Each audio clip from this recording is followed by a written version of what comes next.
जय हिंद दोस्तों, स्वागत है आपका और एक नए वीडियो में और एक नए टॉपिक के साथ। देसी S-400 पे बड़ी खुशखबरी आई। तो चलिए दोस्तों वीडियो देखते हैं, आशा करेंगे पसंद आएगा और पसंद आए तो लाइक और शेयर जरूर से कर दीजिएगा। और चैनल पर पहली बार आए, सब्सक्राइब नहीं किया तो सब्सक्राइब भी साथ में जरूर से कर चलिए दीजिए। स्टार्ट। तो दोस्तों, अगर आपसे पूछा जाए कि भारत ने अपने पूरे इतिहास में आज तक सबसे महंगा हथियार कौन सा खरीदा है, तो इसका जवाब होगा रूस द्वारा निर्मित S-400 एयर डिफेंस सिस्टम। और ये इतना ज्यादा अल्ट्रा एक्सपेंसिव है कि एक बार को इसे देखकर महंगाई भी मुंह फेर ले। ऐसा इसलिए क्योंकि रूस ने हमें एक S-400 करीबन $1 बिलियन का बेचा था, यानी कि हमें एक S-400 भारतीय रुपए में 8,200 करोड़ रुपए से भी ज्यादा का पड़ा था। और ये सुरक्षा कितने इलाके में देता है? 400 किलोमीटर, यानी कि भारत को 400 किलोमीटर की सुरक्षा 8,000 करोड़ रुपए से भी ज्यादा की पड़ी थी। और भारत ने ऐसे 5 सिस्टम खरीदे थे, यानी कि $5 बिलियन की चपत भारत को लगी थी। और चपत में इसलिए कह रहा हूं क्योंकि भारत इसको लेकर इतना ज्यादा कॉन्फिडेंट नहीं था। भारत को लगा कि यार करीबन हमें ये 5 सिस्टम 40,000 करोड़ रुपए से, यानी लगभग $5 बिलियन में पड़ेंगे। 5 बिलियन में तो हम खुद के एडवांस एयर डिफेंस सिस्टम भी तैयार कर सकते हैं। लेकिन उस वक्त रूस ने चाल खेली। रूस ने चीन को एक S-400 एयर डिफेंस सिस्टम बेच दिया और चीन ने वो S-400 तिब्बत में भारत के खिलाफ तैनात कर दिया था। इसीलिए भारत को चीन की काट करने के लिए ये S-400 एयर डिफेंस सिस्टम उस वक्त 5 की संख्या में खरीदने पड़े। और यही कारण था कि भारत को उस वक्त समझ में आ गया कि न सिर्फ हमारे साथ लूट हुई है, बल्कि हमें ब्लैकमेलिंग का भी शिकार होना पड़ा है। और अगर हमारे पास खुद का S-400 जैसा एक देसी एयर डिफेंस सिस्टम होता तो ना तो हमारे कोई पैसे लूट कर ले जा सकता था और ना ही किसी में इतनी हिम्मत होती कि भारत को ब्लैकमेल कर पाता। इसीलिए भारत ने तभी से खुद का एक देसी S-400 एयर डिफेंस सिस्टम बनाने का काम शुरू कर दिया था।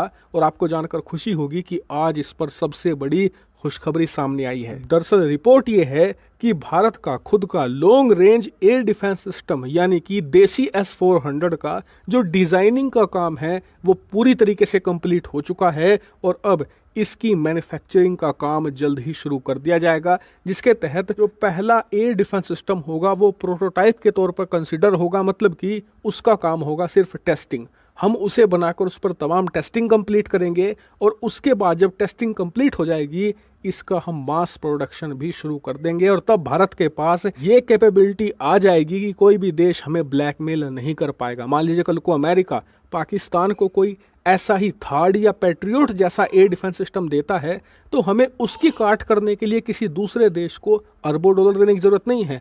हमारे पास खुद का long range mobile air defence system होगा, जैसा कि S-400 या फिर पैट्रियोट है, जो कि कीमत में बहुत ही ज़्यादा कम होगा। और सबसे खास बात, इसे हम दूसरे देशों को बेचकर अरबों डॉलर भी कमाएंगे, जैसे कि रूस ने हमें S-400 चिपकाकर कमाए हैं। इतना ही नहीं, एक दूसरा डर ये भी था कि रूस आने वाले समय में चीन को और ज़्यादा S-400 या फिर इससे भी advance S-500 air defence system दे सकता था। ऐसे में उसकी काट के लिए हमें फिर से अरबों डॉलर खर्च करके S-500 भी खरीदना पड़ सकता था।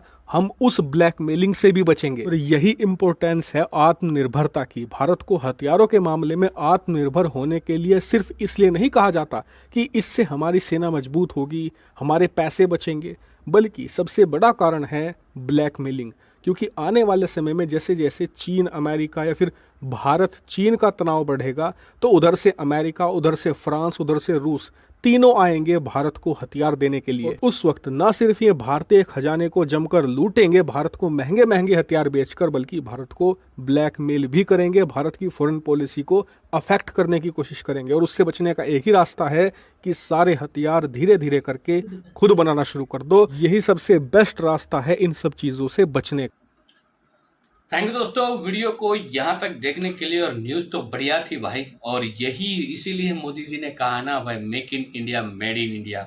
और ये अच्छी बात है भाई, S-400 यहाँ बन जाएगा। देखो बहुत सारे कंट्री, अब पहले भी भारत सोने की चिड़िया कहा जाता था और उसको लूटने के लिए कई सारे लुटेरे आए थे और उसका खामियाजा अभी तक भुगत रहे हम, अभी तक। लेकिन अब धीरे धीरे करके भी हम उससे ऊपर आए तो अच्छी बात है।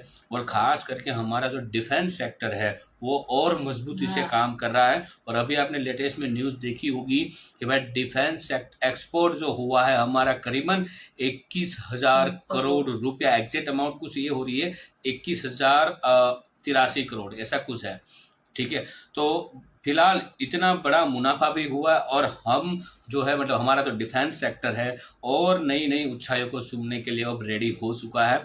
और S-400 जैसी मिसाइल, और इसमें भी इतनी बड़ी ब्लैकमेलिंग जो हुई है तो उससे तो कुछ और ही सीखने को मिला। और ये अच्छी बात है।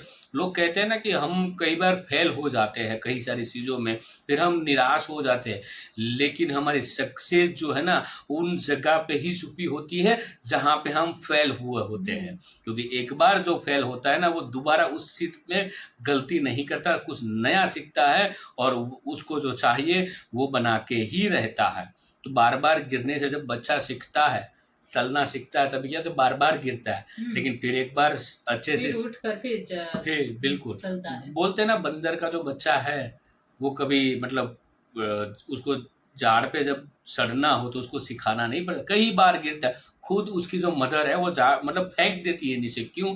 ताकि वो बार बार गिरे, उसको हेल्प भी नहीं करते ऊपर चढ़ाने के लिए, लेकिन वो छोटी उम्र में बहुत कुछ सीख जाता है। तो ये हमें उस गलती में से भारत ने बहुत कुछ सीखा है। और दूसरा सबसे बड़ा जो सीख मिली है वो रशिया एंड यूक्रेन वाले युद्ध में। क्यों? क्योंकि रशिया अब तक क्यों टिक पाया, रीज़न यही था कि उसके पास जो भी डिफेंस के रिलेटेड जो था वो हथियार वो खुद के मैन्युफैक्चरिंग थे, खुद के बनाए हुए थे, तो इसीलिए वो इतना सारा डिफेंस कर पाया।